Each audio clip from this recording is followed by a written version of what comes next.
Okay, we're back once again, and we have one of the up-and-coming businesses in well, not only in our town, but actually in the United States here.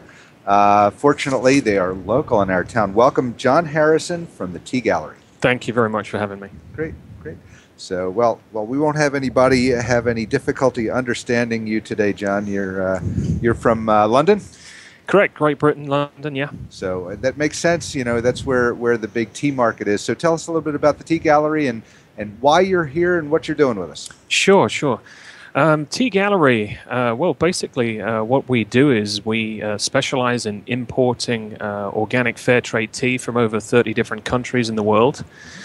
We bring it into San Diego, we package it, and we sell it to an array of businesses, from cafes to hotels to grocery stores, to actually other tea suppliers. Gosh, you can buy as much as you want, tonnage-wise, down to a 2-ounce pouch that we would gladly sell you from our tea lounge in Kearny Mesa. Okay, where's your tea lounge in Kearny Mesa? It's 7283 Engineer Road. Okay. We have a nice little space there where we have a collection of 350 different types of tea. You can come in at any time, 7 days a week, from 9 a.m. to 6 p.m. and try any type of tea. It's quite an experience.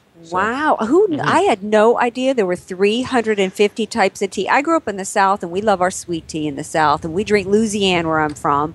And for us, there was only one brand of tea, is Louisiana. 350. Well, 350 is really what we carry. To be honest with you, there's more. There's thousands. Oh gosh! Wow. So I mean, if you think about it, you have herbal teas, you have white tea, green tea, oolong tea, a pu'er tea, which is an aged Chinese tea, and then a black tea, which is probably more common to everybody.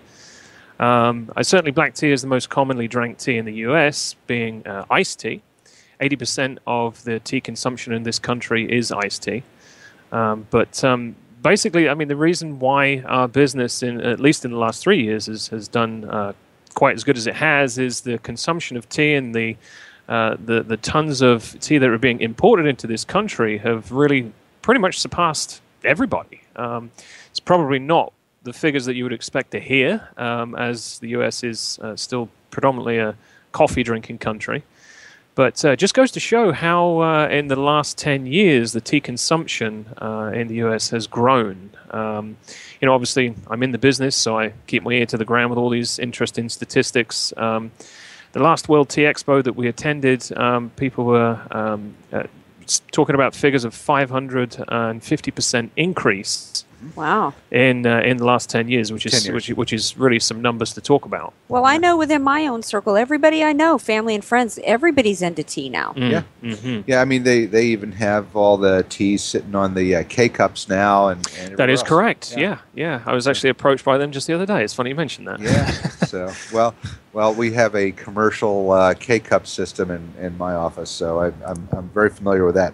And you're getting ready to produce. Is it produce or the San Diego Tea Festival coming up? Tell us about that. Correct. Yes.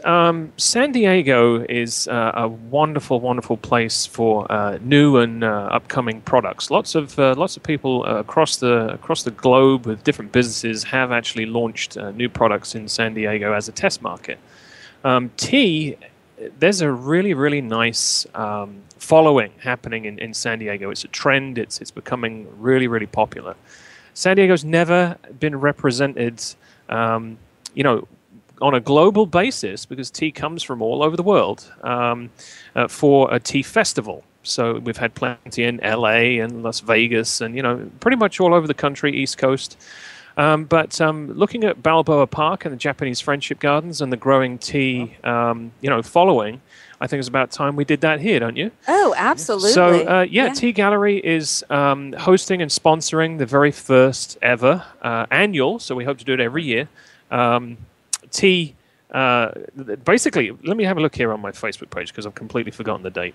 It's actually September 13th and 14th of this year at the Balboa Park Friendship Gardens, Japanese Friendship Gardens. Oh, that's lovely there. Yeah. That's going to be a fantastic venue and a great event. Right.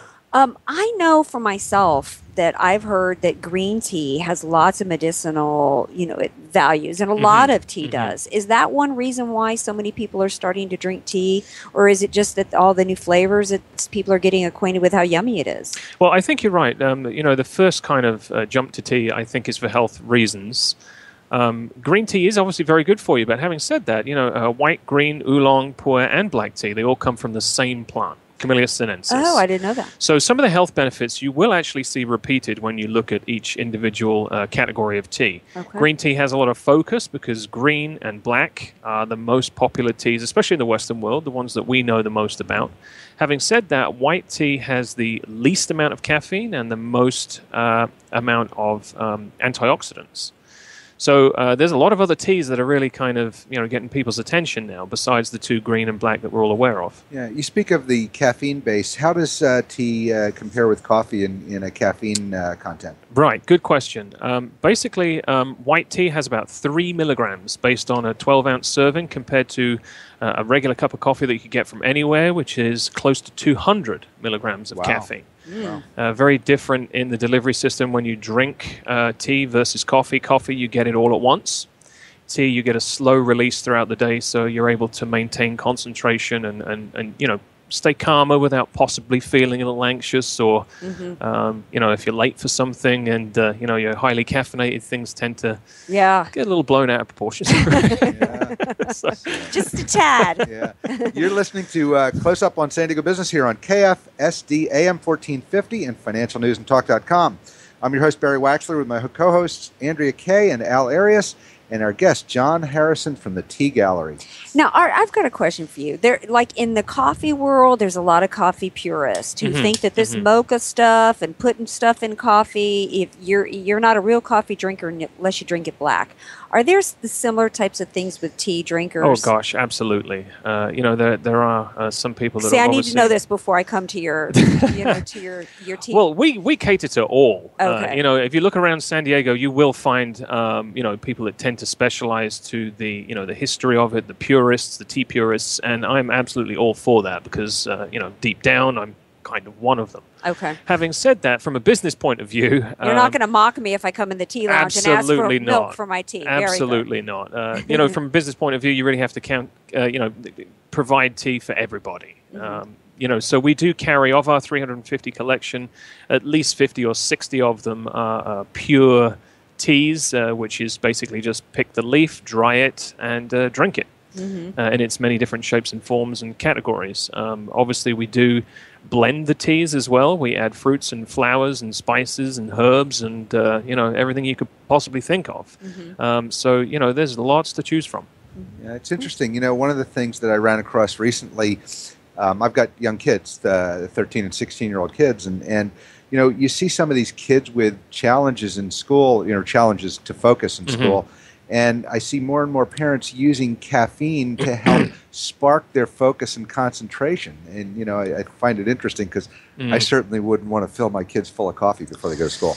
Right. And when you kind of you touch the subject of caffeine, some drinks that you'll find in a can for energy have been really criticized over the last few years, probably because there's actually been fatalities. Right. The actual caffeine content of those is incredibly high. That can make the heart beat way too fast. Our whole body is, you could be sitting at a desk, your heart could be beating at the rate of an Olympic sprinter, where, tea is a very, very opposite effect. Tea is still the only plant, the Camellia sinensis plant, that is found that can stimulate the mind, give you concentration, yet keep you calm. And the heart rate stays at a very low level. I think that it has a lot to do with the delivery system of it being very slow and throughout the day instead of everything all at once. Have you always been in the tea business?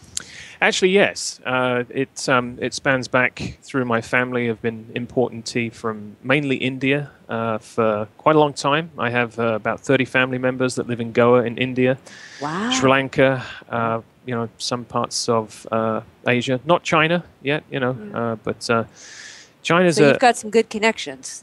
Yes, it's certainly helpful anyway, put it that way. Importing is quite a fine art, to be honest with you. There's all sorts of things that can get in the way of you getting your container. So that may be a topic for another day. Right.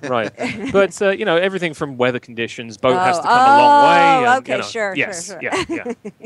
So I noticed that you also work with some foster families networks and Childhood Obesity Foundation. That is correct. Our head office is here in San Diego. Why do I think there's some connection here between Tea Gallery and these foundations? Absolutely. Well, I have two children of my own. I have an 8-year-old boy and a 2-year-old girl. And really looking back, I keep using the word 10 years. 10 years is a really nice number to look at. And in the last 10 years in this country, people are really, really taking their health seriously. And that's wonderful. Looking at, children, getting them started along the correct path with the education to realize what an outcome of drinking soda from, under a year old right up to 10 can actually do, with us being based in San Diego, the charities we get involved in are based in San Diego. So that would be the Foster Families Network and the Fight Against Childhood Obesity. Well, that's fabulous. See, now, why don't we, before we get too far along and lose our time, why don't you tell our listeners how they can get in touch with you? Absolutely. First of all, we'd love to have people visit our Tea Lounge, which is 7283 Engineer Road, Suite G. Also, you can visit the website, which is teagallerie.com. That's spelled with an I-E and not a Y, so that's TEAGALLERIE. And, of course, the phone number is 619-550-7423. You can also catch us at the two farmers markets in San Diego, which is the downtown Little Italy and Hillcrest on a Sunday. Wow. Oh, fantastic. Yeah. I didn't realize that. Yeah. So, okay, anything else you want to tell our listeners about Tea Gallery? Well, yeah, I mean, the chances of us being able to put on such a wonderful tea festival at Balboa Park, we're just so excited about that. September 13th and 14th of this year, we're expecting about 8,000 people. So please tell your friends, come along and enjoy a wonderful tea experience at a wonderful park, Balboa Park. Well, I invite you to get us a link to your website with all about the tea festival. Absolutely. Let's get it on our website and let's get that message out. Wonderful. Very good. So, great. Okay. Great show today. Yeah, wonderful show. So we've had John Harrison from Tea Gallery, Keith Zachrin from Advanced Training, and Joe Hall from Visions Unlimited. So it's been a good show. And, yes. I guess we're just about out of time. Yeah, so we'll say goodbye until next week, Thursday at 1. Yes, Thursday at 1 o'clock. Thanks for being with us, and we will see you next week. Thank you.